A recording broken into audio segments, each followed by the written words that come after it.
वेङ्कटाद्रिसमं स्थानं ब्रह्माण्डे नास्ति किञ्चन वेङ्कटेशसमो देवो न भूतो न भविष्यति. ओं नमो वेङ्कटेशाय. திருமலா திருப்பதி தேவஸ்தானம் ஸ்ரீ வெங்கடேஸ்வரா பக்தி சேனல் இணைந்து வழங்கும் ஸ்ரீமத் பகவத்கீதை பாராயணத்திற்கு அனைவரையும் வரவேற்கிறோம். மூகம் கரோதி வாசாலம் அங்கும் லங்கயதே கிரிம் யத்கிருபாதமஹம் வந்தே பரமானந்த மாதவம்.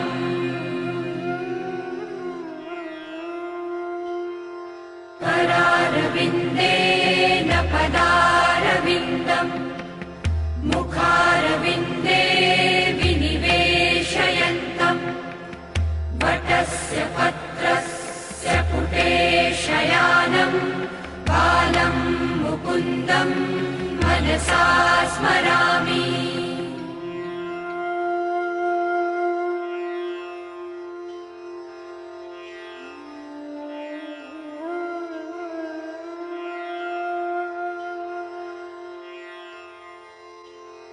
वसुदेवसुतं देवं कंसचाणूरमर्दनं देवकी परमानन्दं कृष्णं वन्दे जगद्गुरुम्. நம்மளுடைய இந்து தர்மத்தில் பலவிதமான செயல்கள் செய்யும் முன்பு அதை குறித்து ஒரு மனோநிலை வைத்து கொண்டு அதை செய்கிறோம். அதனாலேயே ஒவ்வொரு காரியம் செய்யும் பொழுது தியான ஸ்லோகம் என்று ஒன்று சொல்கிறோம். இந்த பகவத்கீதையினுடைய தியான ஸ்லோகத்தில் பார்த்தாய பிரதிபோதிதாம் பகவதா நாராயணேன ஸ்வயம் வியாசேன கிரதிதாம் புராணமுனினா மத்யே மகாபாரதம் அத்வைதாமிருதவர்ஷிணீம் பகவதீம் அஷ்டாதசாத்யாயினீம் அம்பத்வாமனுசந்ததாமி பகவத்கீதே பவத்வேஷினீம் என்று ஆரம்பிக்கிறோம். அம்பத்வாம், ஹே அம்பா தாயே அப்படின்னு கூப்பிடுறோம். பகவத்கீதையான தாயை துவாம் அனுசந்ததாமி, உன்னை அனுசந்தானம் செய்கிறேன். அகம் அனுசந்ததாமி, உத்தம புருஷத்தில் இருக்கு, நான் செய்கிறேன், அனுசந்தானம் செய்கிறேன். எப்படிப்பட்ட பகவத்கீதை? பவத்வேஷினி, இந்த சம்சாரங்கிறத அறுக்கக்கூடியதான, பிறப்பு இறப்பு என்று சொல்லக்கூடியதான இந்த சம்சாரத்தை துவேஷிக்கக்கூடியதான உள்ள இந்த பகவத்கீதையான தாயே உன்னை அனுசந்தானம் செய்கிறேன் என்று ஆரம்பிக்கிறோம். அது ஒன்று இல்லாமல் பார்த்தாய பிரதிபோதிதாம், பார்த்தனின் பொருட்டு.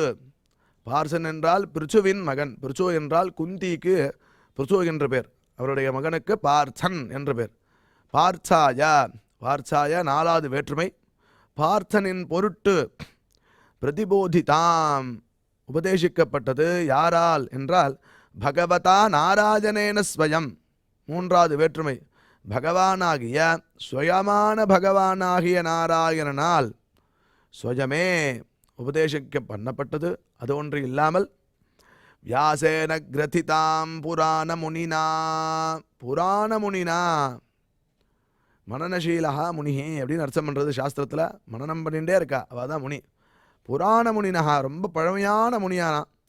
அப்பேற்பட்ட வியாசேனா, வியாச மகர்ஷியினால் கிரதிதாம், நன்றாக கட்டப்பட்டுள்ளது. எங்கேன்னா மத்தியே மகாபாரதம், மகாபாரதத்துக்கு நடுவில் நன்றாக கட்டப்பட்டுள்ளதான அம்ப துவாம் அனுசந்ததாமி என்று அங்கே அன்வயம் பண்ணணும். அது ஒன்று இல்லாமல் அத்வைதாமிருத வருஷினி, அத்வைதம் என்ற அமிர்தத்தை எப்பொழுதும் வருஷிச்சுட்டே இருக்கக்கூடிய பகவதீம், இதுவும் பகவதி தான். பகவதீம், பாக்யம் என்ற சொல்லை உடையதான பகவதீம் அஷ்டாதசாத்தியாயினீம், 18 அத்தியாயங்களை உடையதான ஹே அம்பா துவாம் அனுசந்ததாமி, உன்னை நான் அனுசந்தானம் செய்கிறேன். பகவத்கீதே துவாம் அனுசந்ததாமி அப்படின்னு ஆரம்பிக்கிறோம் இந்த ஸ்லோகத்தை. அதற்கு முன்னாடி நம்ம குரு பிரார்த்தனை மற்றும் சங்கல்பத்தோட இந்த நிகழ்ச்சியை துவங்கலாம்.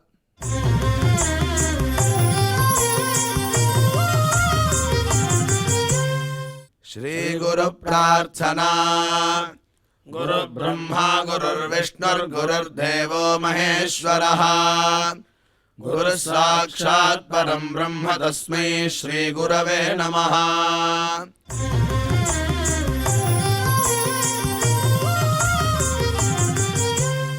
श्रीनिवास प्रार्थना। नमः क्षीराब्धिनाथाय वैकुण्ठाचलवासिने मुकुन्दाय नमो नित्यमनन्ताय नमो नमः।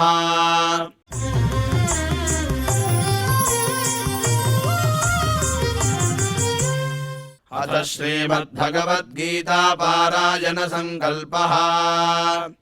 श्रीमदादिवराह क्षेत्रे विराजमानस्य अखिलाण्डकोटिब्रह्माण्डनायकस्य श्रीपद्मावती जानेः भगवतः श्रीवेङ्कटेश्वरस्वामिनः दिव्यसन्निधौ जगद्गुरोः श्रीकृष्णपरमात्मनः अनुग्रहेण समस्तप्रपञ्चस्य विशेषतः भारतदेशस्य उत्तरोत्तर शुभसंवत्समृद्ध्यर्थं श्रीमद्भारतदेशगत तपस्विजन तपोबलवृद्धिद्वारा समस्तस्यापि मानवसमाजस्य सर्वारिष्टपरिहारार्थम्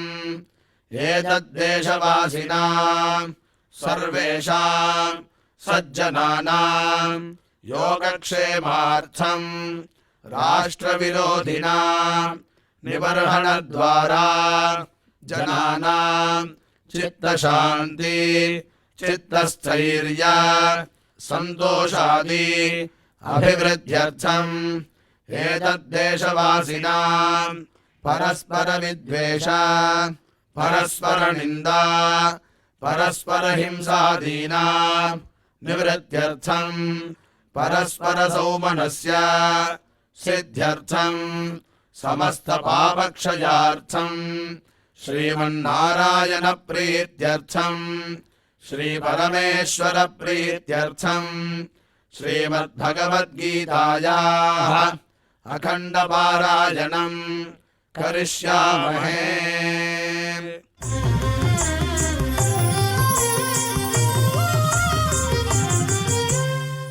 श्रीगीता प्रार्थना। श्रीवत्साङ्गं महोरस्कं वनमाला विराजितं शङ्खचक्रधरं देवं कृष्णं वन्दे जगद्गुरुम्।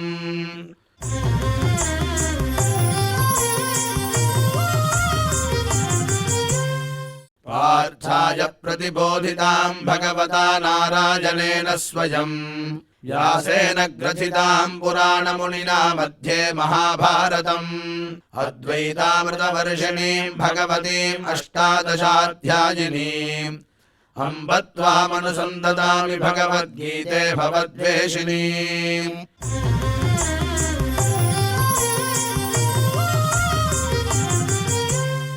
श्रीवेदव्यास प्रार्थना। व्यासं वसिष्ठनप्तारं शक्तेः पौत्रमकल्मषम् पराशरात्मजं वन्दे सुखतातं तपोनिधिम्। यत्र योगेश्वरः कृष्णो यत्र पार्थो धनुर्धरः तत्र श्रीर्विजयो भूतिर्ध्रुवा नीतिर्मतिर्मम।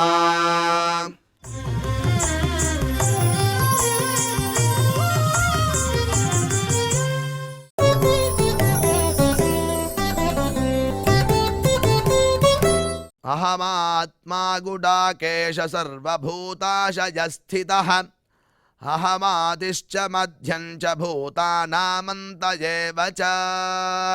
அடுத்ததாக திரு உவே அனந்தபத்மநாபாச்சாரியார் நாம் சொன்ன ஸ்லோகங்களுக்கு வியாக்கியானம் செய்வார். அதை கேட்டு மகிழ்வோம்.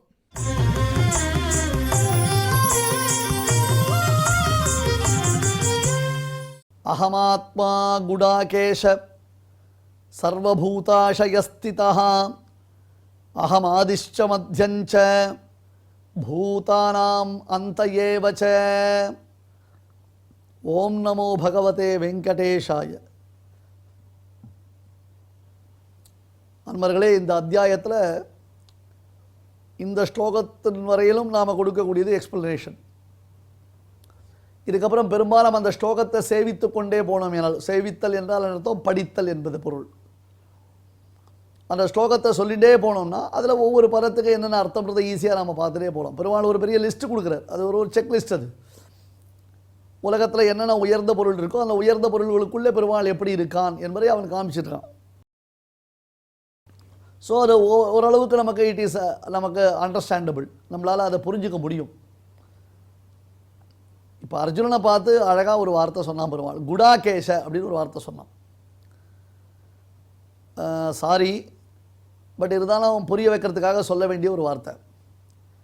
நம்முடைய தர்மமிகு சென்னையில் ரொம்ப அழகாக சில சென்னை செந்தமிழ் பேசுவாள்.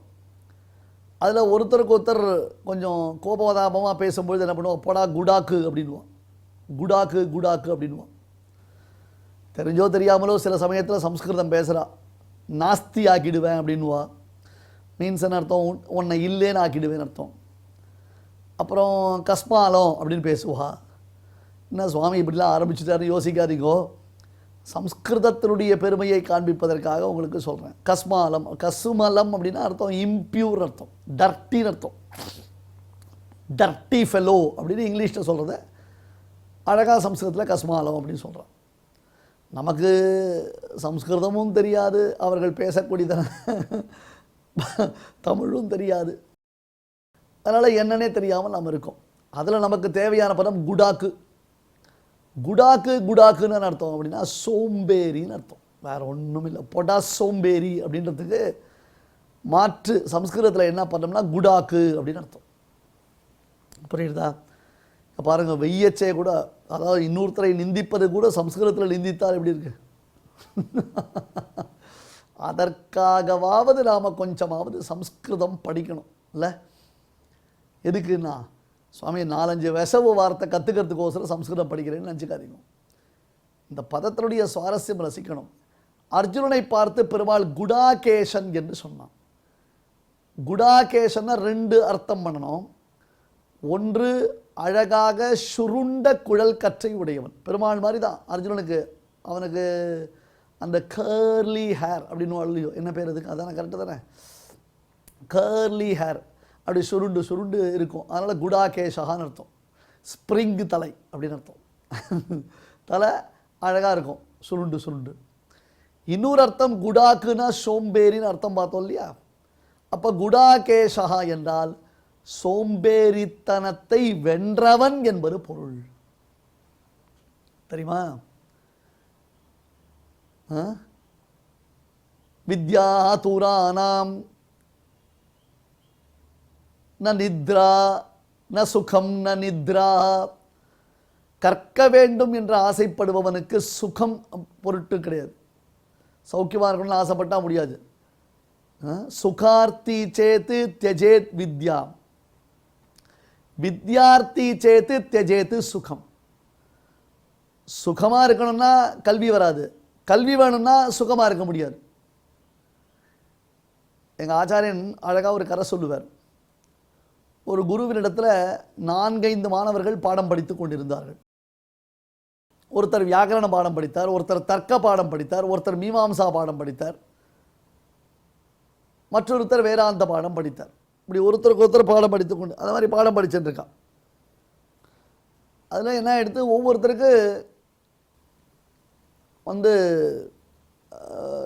கான்வெகேஷன் ஆகிடுது.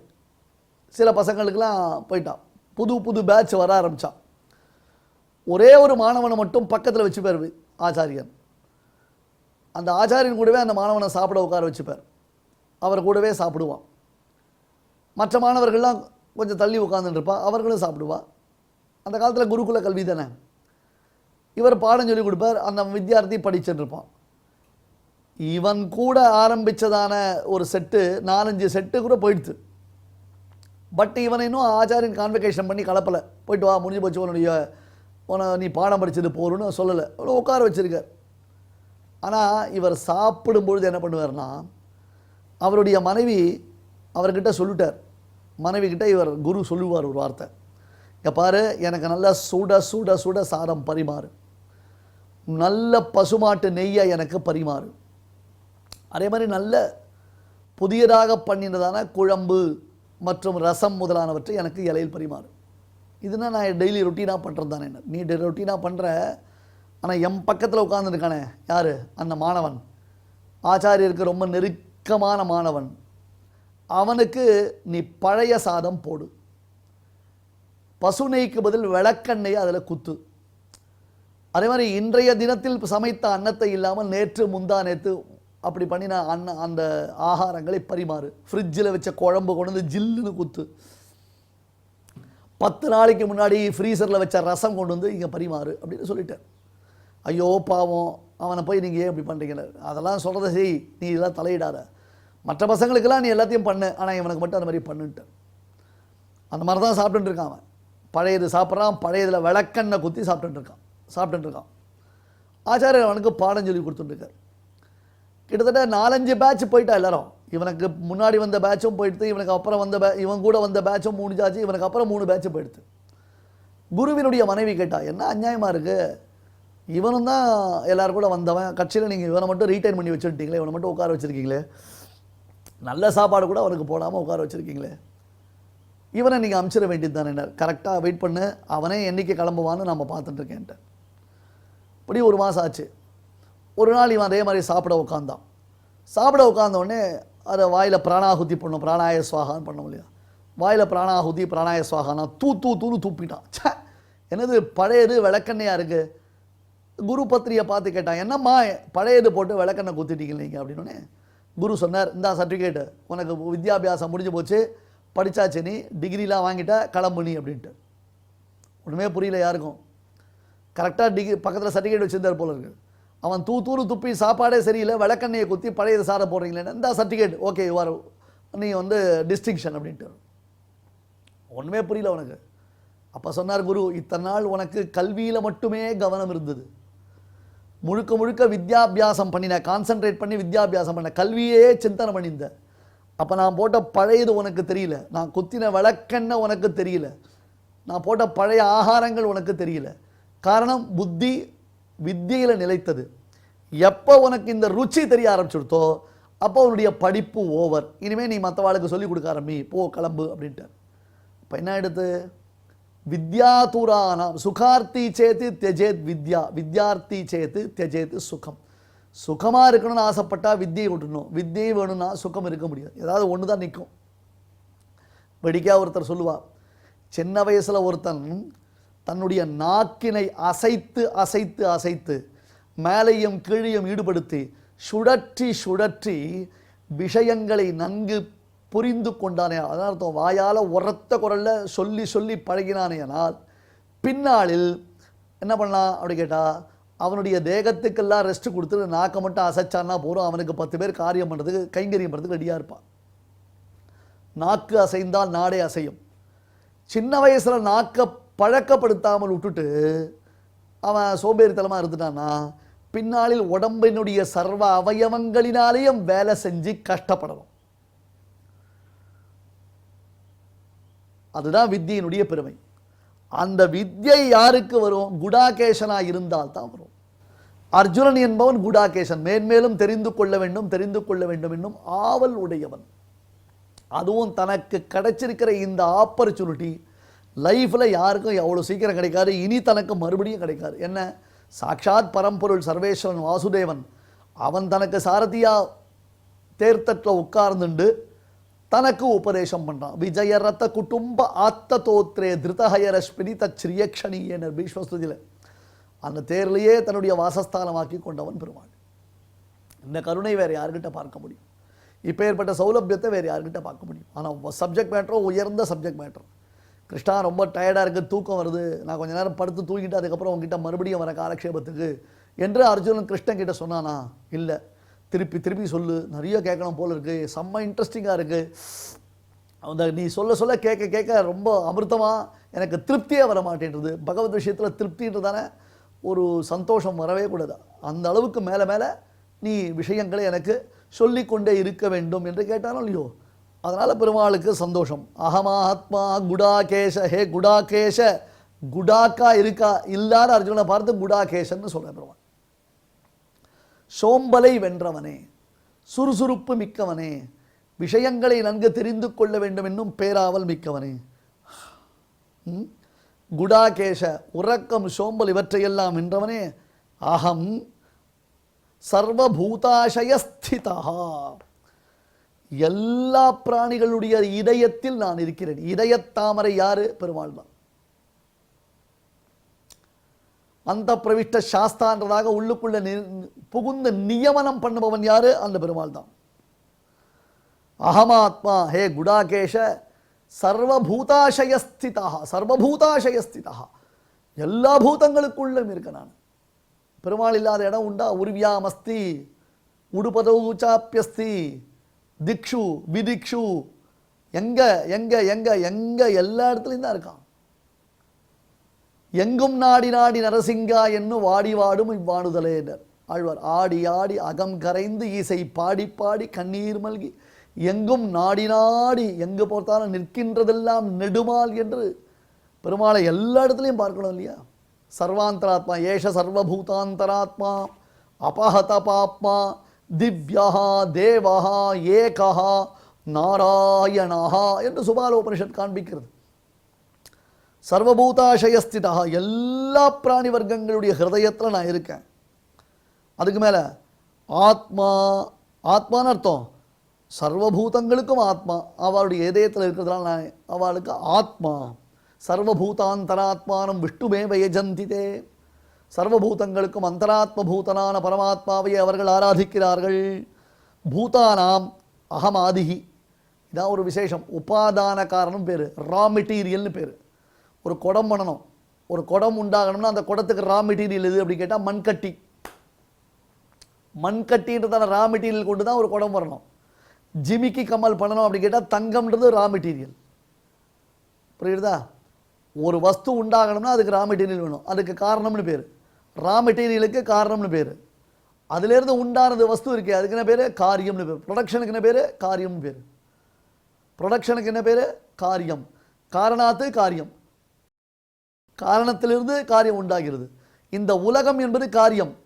இந்த உலகமாகிற காரியத்திற்கு காரணபூதன் யாரு? சர்வேஸ்வரன பரமாத்மா. காரணம்ன்றது பிரம்மம், பிரம்மன்றது ஜெகத்காரணம். விசிஷ்டாத்வைத சித்தாந்தம் என்பதாக சுவாமி ராமானுஜனுடைய மதத்தின் பெருமை, யதிபதியின் மத மகிமை. யதிபதியான சிபாஷ்யக்காரரின் சம்பிரதாயத்தின் மேன்மை என்ன? விசிஷ்ட அத்வைத்தம் என்பதாக பெயர். அதில் முக்கியமான ஒரு கொள்கையை சொல்வார். என்னது? ஜெகத் சர்வம் ஷரீரம் தே. ஜகத்துக்கும் பரமாத்மா, ஜகத்திற்கும் இந்த பரமாத்மாவிற்கும் என்ன ஒரு சம்பந்தம்னா, ஜகத்து பகவானுக்கு ஷரீரமாக இருக்குது, பரமாத்மா அதற்கு அந்தர்யாமியாக இருக்கிறான். இதை புரிஞ்சுக்கணும். இந்த ஷரீர ஷரீரி பாவ சம்பந்தம் இது 7ஆம் அத்தியாயம் முதலானவற்றில் விரிவாக சொல்லப்பட்டது.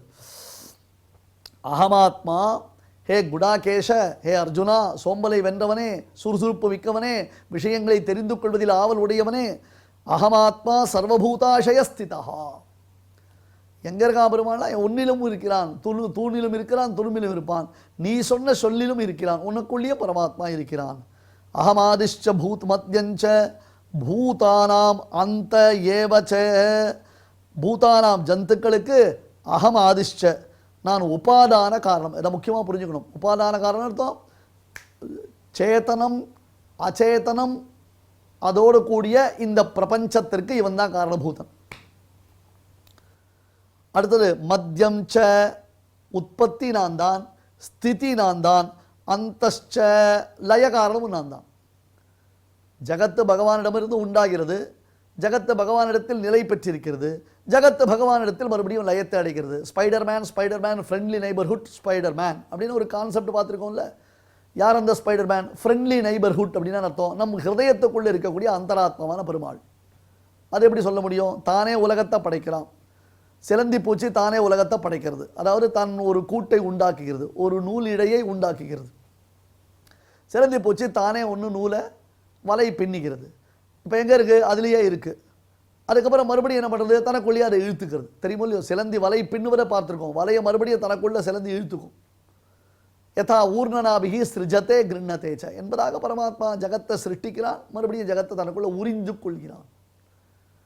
அப்போ அந்த ஸ்பைடரை பார்த்து ஸ்பைடர் மேன் யார்? பெருமாள். என்ன பண்ணுறான்? ஜகத்தை சிருஷ்டிக்கிறான், தானே அதில் நிற்கிறான், அது தனக்குள்ளே வச்சிருக்கான், மறுபடியும் தனக்குள்ளே அதை சம்ஹரிக்கிறான் என்று பரமாத்மாவுடைய ஜெகத்காரண நிலை அதானது காண்பிக்கப்படுகிறது இல்லையா? எல்லா பிராணிகளும் பகவானுக்கு ஷரீரங்கள், அவற்றினுடைய ஹிருதயத்தில் அவன் வசிக்கிறான். சர்வபூதாந்தராத்மானம் சர்வபூதாசயஸ்திதா. பதங்கள் ரொம்ப அழகான பதங்கள் இதெல்லாம். இந்த ஷரீரி பாவம் என்பதுதான் சுவாமி ராமானுஜனுடைய சித்தாந்தத்திற்கு அடிப்படையான கொள்கை. ஆகையால் தான் ஷாரீரக மீமாம்சா சாஸ்திரம் என்று சுவாமி ராமானுஜனுடைய சித்தாந்தத்தை பெரியோர்கள் புகழ்ந்து பேசுவார்கள். ஷாரீரக மீமாம்சா சாஸ்திரம். ஷாரீரகம் என்றால் ஷரீரி பாவ சம்பந்தத்தை விளக்குவது. அந்த கான்செப்ட் மற்றவர்களுக்கு அந்த கான்செப்ட் சரியா வராது என்பதாக ராமானுஜர் நிரூபணம் பண்ணி காண்பிக்கிறார். காரணம் என்ன? வேதத்தில் சொல்லப்பட்ட பேதம் ஜகத்துக்கும் பிரம்மத்துக்கும் இருக்கக்கூடிய பேதம், ஜகத்துக்கும் பிரம்மத்திற்கும் இருக்கக்கூடிய அபேதம். அபேதம்னா ஒற்றுமை. இது ரெண்டுத்தையும் எப்படி ஒன்றா சமன்வயப்படுத்துறது, ரெண்டுத்தையும் எப்படி ஒன்றா சேர்க்கணும் அப்படின்னு கேட்டால் அதுக்கு கடகம் என்பதான ஸ்ருதி வாக்கியங்களை கொண்டு சுவாமி ராமானுஜர் இதை எடுத்து காண்பிக்கிறார். அது ராமானுஜ பாஷ்யத்தினுடைய மேன்மை. மற்றொன்று, உலகம் பொய் அல்ல, உலகம் என்பது உண்மை. பரமாத்மா என்பவன் எப்படி உண்மையோ அந்த பரமாத்மாவினாலே உண்டாக்கப்படக்கூடிய இந்த உலகமும் உண்மை. அதை மித்தியான்றதாக நாம் பார்க்கக்கூடாது, ஒரு பொய்யான தோற்றம் என்று நாம் பார்க்கக்கூடாது. இதோ வாசுதேவனான பெருமாள் நத்வேவாகம் ஜாதுநாசம் நத்வம் நேமே ஜனாதிபாக நச்சைவன பவிஷ்யாமஹா சர்வே வயமதப்பரம் என்று அருளி செய்தானே. இந்த பாரு தன்னுடைய மார்பில் கை வைத்து பேசினான். அதை தான் பிள்ளை லோகாச்சாரியார் என்னும் பெரியவர் சொல்லுவார். கையில் பிடித்த உழவுகோலும் சேனாதூடி தூசரித்தமான திருக்குழல் கற்றைகளும் தேருக்கு கீழே நாற்றின திருவடிகளுமாய் சாரத்திய வேஷத்தோடு நிற்கும் நிலையை அருளி செய்கிறார் மாம் அகம் என்று சர்வதர்மான் பரித்தஜ ஸ்லோகத்தின் பொருளை விளக்கும் பொழுது அவர் சொல்லுவார். அப்போ பெருமாள் தன்னை சத்தியம்னு சொல்லிக்கிறானா இல்லையா? தன்னுடைய தொட்டு காட்டின திருமேனி பார்த்தசாரதியின் திருமேனி எத்தகையது? திருவள்ளிக்கேணி பெருமாள் கீதாச்சாரியன்னு பேர் பெருமாளுக்கு, கீதாச்சாரியன்னு பெருமாளுக்கு பேர். அந்த கீதாச்சாரியனான பெருமாள் தொட்டு காட்டின திரும்பி அகந்தா சர்வ பாபேபியோ மாமேகம் சரணம். எவ்வளோ பெரிய விஷயம் அது. தன் மார்பில் பெருமாள் கை வைத்து பேசினான். ஐ கேர் அப்படின்னு சொல்லச்சே நீங்கள் மற்றவாளை நம்புறீங்களே. இந்த ஸ்ரீனிவாசன் ஐ கேர் யூ என்ன நான் உன்னை காப்பாற்றுறேன், நான் உன்னை ரட்சிக்கிறேன், சர்வ பாப்பங்கள் உன்னை விடுவிக்கிறேன் என்று பெருமாள் சொல்கிறான். அதனால் எல்லா பிராணிகளும் பகவானுக்கு ஷரீரம் என்பதை புரிந்து கொண்டு அந்த ஷரீரத்திற்குள்ளே இருக்கக்கூடிய ஷரீரியான பகவான் ஆத்மசப்தம் 6ஆம் அத்தியாயம் 7ஆம் அத்தியாயம் இதெல்லாம் விஸ்தாரமாக இதை பற்றி விளக்கங்கள்லாம் சொல்லியிருக்கு. அதனால் இந்த சேத்தனா சேதனங்கள் எல்லாம் பெருமாளால் தாங்கப்படுகின்றது. ஆதேயத்துவ பிரபிருதி நியமைஹி ஆதிகர்த்த ஷரீரம் சத்தாஸ்தேம பிரயத்தன பலேஷு ஏத்தது ஆயத்தமேத்தது நிலை தந்த தாரகனாய் நியமிக்கும் இறைவனுமாய் என்ற இந்த ஸ்லோகத்துடைய தமிழ் பாசுரம். தாரகன் பகவான், நியந்தா பரமாத்மா. புரியுதா? அப்போ யஸ்ய சேத்தனஸ்ய யத்ரவ்யம் ஸ்வார்த்தே நியந்தும் தாரயித்தும் சக்கியம் என்று இந்த ஷரீரத்தினுடைய லட்சணம் வேதார்த்த சங்கிரகம் என்னும் நூலில் எம்பெருமானாரால் அருளி செய்யப்படுகிறது. எம்பெருமானார் என்றால் சுவாமி ராமானுஜருக்கு எம்பெருமானார் என்பது பொருள். எம்பெருமான் மகாவிஷ்ணுவை காட்டிலும் பெரும் கருணை உடையவர் சுவாமி ராமானுஜர் என்பதனாலே அவருக்கு எம்பெருமானார் என்பது பெயர். அந்த லட்சணம் தான் ரொம்ப பியூட்டிஃபுல்லாக லட்சணம் கொடுத்துருக்காரு. அன்ஷேக்கபிள் லட்சணம் கொடுத்துருக்காரு. ஷரீர லட்சணம்ன்றது சுவாமி ராமானுஜர் வேதார்த்த சங்கிரகத்தில் காட்டிய வழியை ஒருவன் நன்கு புரிந்து கொண்டானேனால் அவன் ரொம்ப விசிஷ்டாத்வைத சித்தாந்தத்தின் அடிப்படையை புரிந்து கொண்டவன். இதை மறுபடியும் சுவாமி ராமானுஜர் வியாசருடைய பிரம்மசூத்திர வியாக்கியானமான தன்னுடைய ஸ்ரீபாஷ்யம் என்னும் நூலில் 2வது அத்தியாயத்தின் முதல் பாதத்தில் ஷரீர லட்சணத்தை காண்பிக்கிறார். புரியுதா? அதனால்தான் சாமானாதிகரண்யம் என்னும் ஒரு வார்த்தையை டெக்னிக்கலாக யூஸ் பண்ணுவா பெரியவாள்லாம். சாமானாதிகரண்யம்னா உங்களுக்கு ஒரு புரியுற மாதிரி சொல்கிறேன் கேளுங்க. கருப்பு நிறமுடைய பருமனான உயரத்துடன் கூடிய ராமன் செல்கிறான் அப்படின்னு ஒரு வார்த்தை இருக்கு. கருப்பு நிறத்துடன் கூடிய உயரமான பருமனான இல்லையா ராமன் செல்லுகிறான் அப்படின்னு ஒரு வார்த்தை இருக்கு. இப்போ இந்த கருப்பு என்பது வேற ஏதோ ஒரு பதம். கருப்புன்னா கருப்பு, உயரம்னா உயரம், பருத்த குண்டான அப்படின்னா குண்டான. இதெல்லாம் வெவ்வேறு சந்தர்ப்பங்களில் வெவ்வேறு பொருளை தரக்கூடிய வெவ்வேறு சொற்கள். இப்போ இந்த சொற்கள் எல்லாம் ஒன்றா ஒரே லைனில் ஒரு சீக்வன்ஸாக ஒரு வேர்டிங்ஸ் வந்துடுது. கருப்பு நிறமுடைய உயரமான குண்டான ராமன் செல்கிறான் அப்படின்னா எல்லாத்தையும் சீக்வன்ஸாக ஒரு ஆர்டர் கொடுத்தாச்சு. இது அப்படியே வச்சுக்கோங்க. இன்னொரு வார்த்தை சொல்கிறேன். கொம்பு ஒடிந்து கொம்பு முழுவதுமாக இருக்க ஒரு கால் ஒடிந்து 4 கால்களும் உள்ளதான ஒரு பசுமாடு என்று ஒரு வார்த்தை சொன்னார். என்ன சார் அது? ஒன்று கொம்பு ஒடிஞ்சது சொல்லுங்க, இல்லை கொம்பு முழுசாக இருக்குது சொல்லுங்க. ஒரு கால் உடஞ்சது சொல்லுங்க, இல்லை 4 காலம் நல்லா இருக்குன்னு சொல்லுங்க. ஒன்றுக்கு ஒன்று பொருந்தலையே, வார்த்தையே பொருந்தலையே. சரி, இன்னொன்று சொல்லட்டா? இன்னும் சொன்னார். வாசலில் கம்பளம் விற்கிறவன் எலுமிச்சம்பழம் என்ன வேலைன்னு கேட்டு எங்கள் வீட்டுக்காரன் கூர்க்கா பார்த்து சொல்லி நாய் குறைச்சிட்டு நேற்றுக்கு அந்த மாமாவத்தர் வந்தாரோ இல்லையோ, அவாத்து பொண்ணில் நான் பஸ் ஸ்டாண்டில் பார்த்தேன். என்னையா வார்த்தை இது? பகவத்கீதையே எங்களுக்கு புரிஞ்சிடும் போல இருக்குது. ஒன்றுமே புரியலையே, எல்லாம் தந்தனி வார்த்தை. ஒன்றுத்துக்கு சம்மந்தமே கிடையாது. வாசலில் ஒருத்தன் கம்பளம் விற்றுட்டு போகிறான், வாசலில் ஒரு கூர்க்கா நிற்கிறான், அவாத்து பொண்ணு பஸ் ஸ்டாண்டில் பார்த்தார், நேற்றுக்கு இவர்கிட்ட சமாச்சாரம் சொன்னார். இது எதுக்கும் ஒன்றும் சீக்வன்ஸும் கிடையாது, சம்மந்தமும் கிடையாது, என்ன ஒரு கண்டினியூவேஷன் கிடையாது. சில பேர் பேச இப்படி தான் பேசுவாங்க, அங்கே இங்கே அப்பா இவா இவா வா அண்ணா, ஒரு கண்டினியூவேஷன் கிடையாது. இப்போ முதல்ல பேசுகிறத விட்டுடுங்க. அதாவது ராமன் என்பவன் கருத்தாகவும் கருத்து பருத்து நெடியவனாக ராமன் இருக்கிறான். கரெக்டாக சீக்வன்ஸ் வந்துட்டா இப்போ ராமன் ஐடென்டிஃபை பண்ணோம்னா கருப்பாக இருப்பான், நெட்டையாக இருப்பான், குண்டாக இருப்பான். இந்த வார்த்தைகள் எல்லாம் பொருந்திருது. அடுத்து வந்த வார்த்தை கொம்பு ஒடிஞ்ச பசுமாடு கொம்பு இல்லை இருக்கிறது அப்படின்னா பசுமாடுக்கு கொம்பு ஒடிஞ்சிருக்குன்னு சொல்லிடா, இல்லைன்னு சொல்லிடா.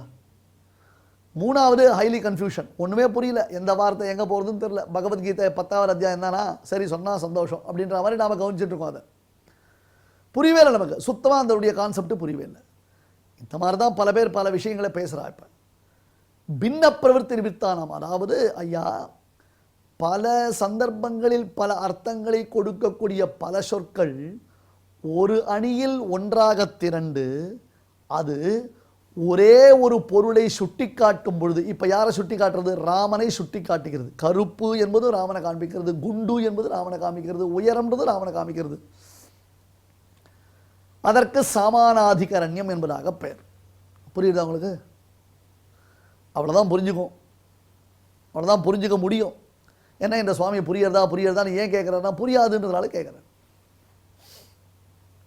சாஸ்திரங்கள் உட்காருங்கோ, புஸ்தகத்தை கையில் வச்சுக்கோங்கோ, ராமானுஜ பாஷ்யத்தை கையில் கொண்டு வாங்கோ, அப்புறம் விளக்கம் கேளுங்கோ, இன்னும் நல்லா விஸ்தாரமாக சொல்கிறேன். ஏன்னா அப்போ தான் புரியும். வெறுமா உட்காந்து உபன்யாசம் கேட்டுட்டு எஸ்விபிசியில் எப்படாப்பா மணி 6:35 ஆகும் அப்படின்னு பார்த்துருந்தோன்னா புரியறது கஷ்டம். அது கொஞ்சம் டெக்னிக்கலாக தான் நம்ம புரிஞ்சுக்கணும். இப்போ இந்த சொற்களே கூட ஒருமை இருமை பன்மை அதற்கு ஏற்றார் போலே, அதுக்கப்புறம் எழுவாய் பயனிலை செயப்படு பொருள் அதற்கு ஏற்றார் போலே அமைந்திருக்க வேண்டும். சொற்கள் அப்படின்றதுனாலேயே எல்லாம் ஒன்றா சேர்ந்துடாது. சொற்கள் அப்படின்றதுனாலே எல்லாம் கரெக்டாக நம்ம ஃபார்மேட் பண்ண முடியாது. ஆக்டிவ் பேசிவ்லாம் மாறும், ஹீ ஷீ இட்டு பட்டு அதெல்லாம் மாறும். ஸோ ஜாக்கிரதையாக இருக்கணும்.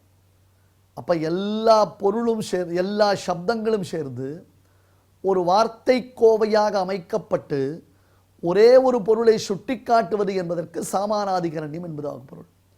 அவ்வகையில் உலகத்தில் நாம் எந்த பொருளை சுட்டி காட்டினாலும் அது அதன் அந்தர்யாமியாக இருக்கக்கூடிய என்னையே சொல்லும் என்கிறான் பகவான்.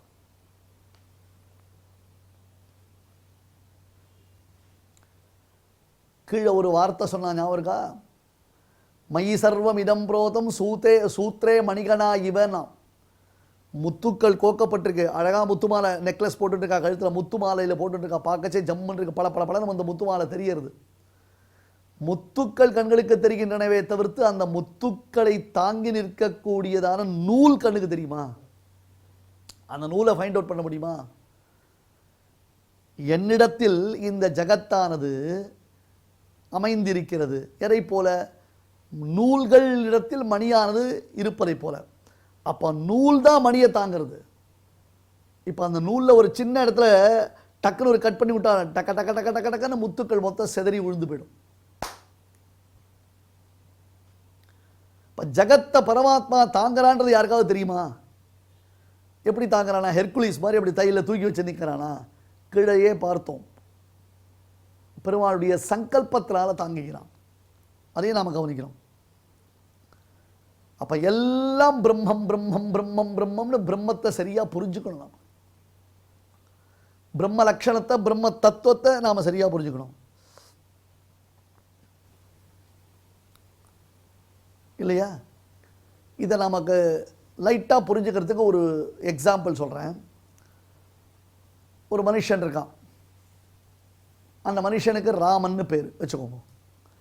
இப்போ ராமன் என்பது ராமனுடைய தேகத்தை குறிக்கிறதா ராமனுடைய ஆத்மாவை குறிக்கிறதா என்றால் ராமனுடைய தேகத்தை தாங்கிக் கொண்டிருக்கக்கூடிய ஆத்மாவை குறிக்கிறது.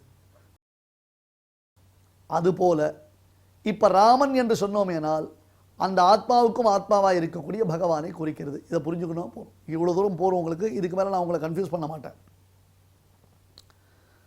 சர்வபூதாசயஸ்திதா ஈஸ்வர சர்வபூதானாம் ஹிருத்தேஷே அர்ஜுன திஷ்டதி பிராமயன் சர்வபூதானி என்று பகவத்கீதா ஸ்லோகம்.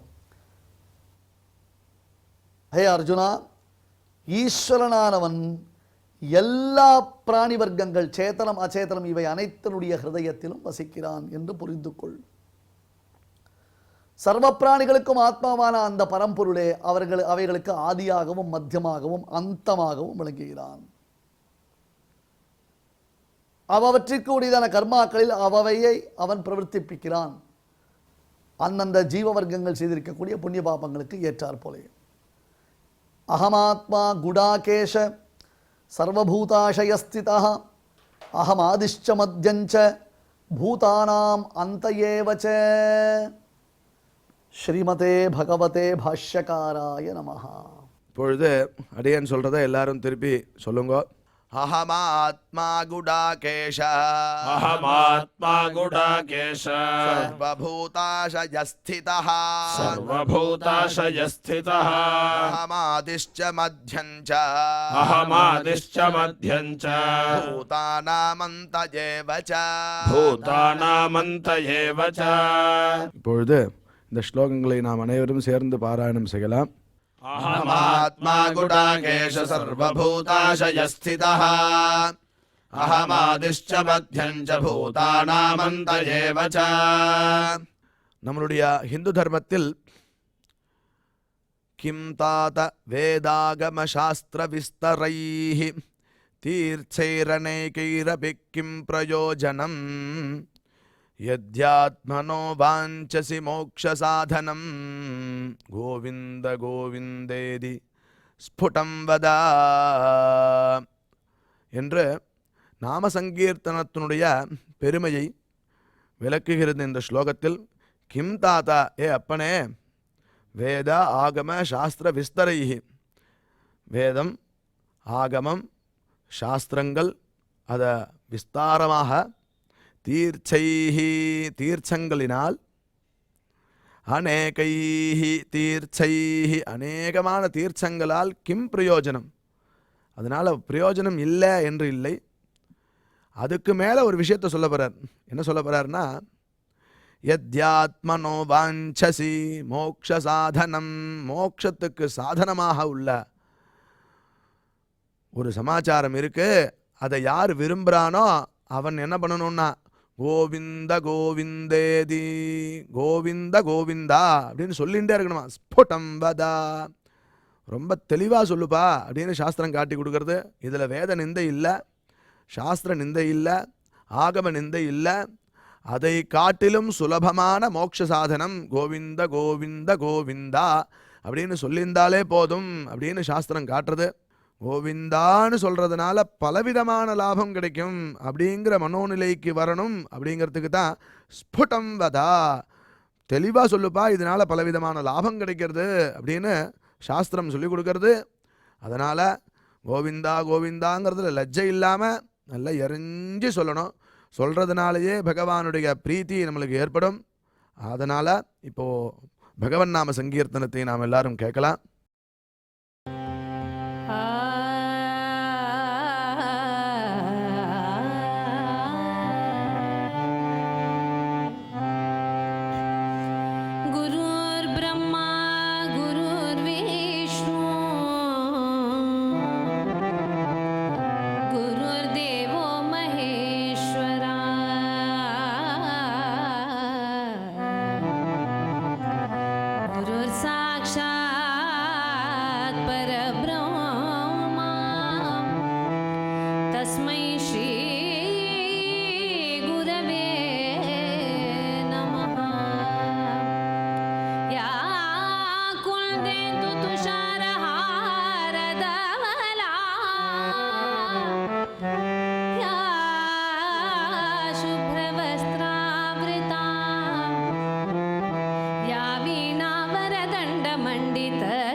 जय जय राम कृष्ण हरि जय जय राम कृष्ण हरि जय जय राम कृष्ण हरि राजा राम कृष्ण राजा राम कृष्ण हरि राजा राम कृष्ण राजा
இந்த நிகழ்ச்சியில் இதுவரை நாம் செய்த பாராயண ஸ்லோகங்களில் ஏதேனும் அக்ஷரதோஷம் இருந்தால் அதை நிவர்த்திக்கும் பொருட்டு சுவாமியினிடம் க்ஷமா பிரார்த்தனை செய்வோம்.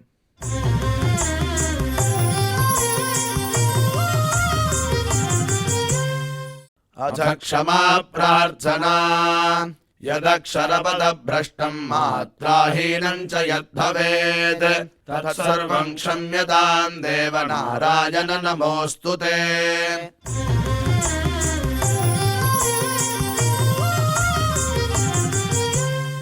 अथ भगवत्समर्पणम् कायेन वाचा मनसेन्द्रियैर्वा बुद्ध्यात्मना वा प्रकृते स्वभावात् करोमि यद्यत् सकलं परस्मै नारायणायेति समर्पयामि।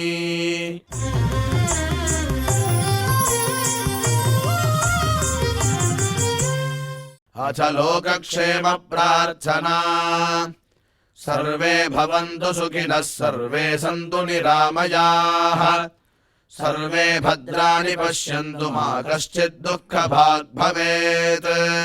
சுவாமியினுடைய கிருபை நாம் அனைவருக்கும் கிடைக்க வேண்டி மங்களா சாசனத்துடன் இன்றைய நிகழ்ச்சி நிறைவு பெறுகிறது. நாளை மீண்டும் இதே நிகழ்ச்சியில் சந்திக்கலாம். ஓம் நமோ வெங்கடேஷாய.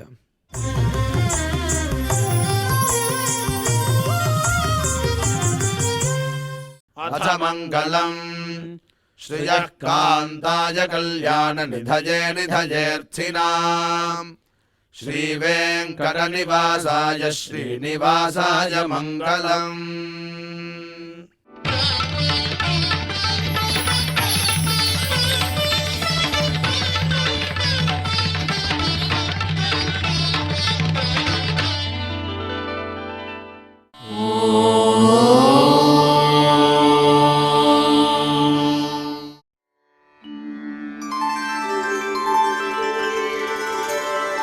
विना व्यङ्कटेशं ननाथो ननाथः सदा व्यङ्कटेशं स्मरामि स्मरामि हरे व्यङ्कटेश प्रसीद प्रसीद प्रियं वेङ्कटेश प्रयच्छ प्रयच्छ।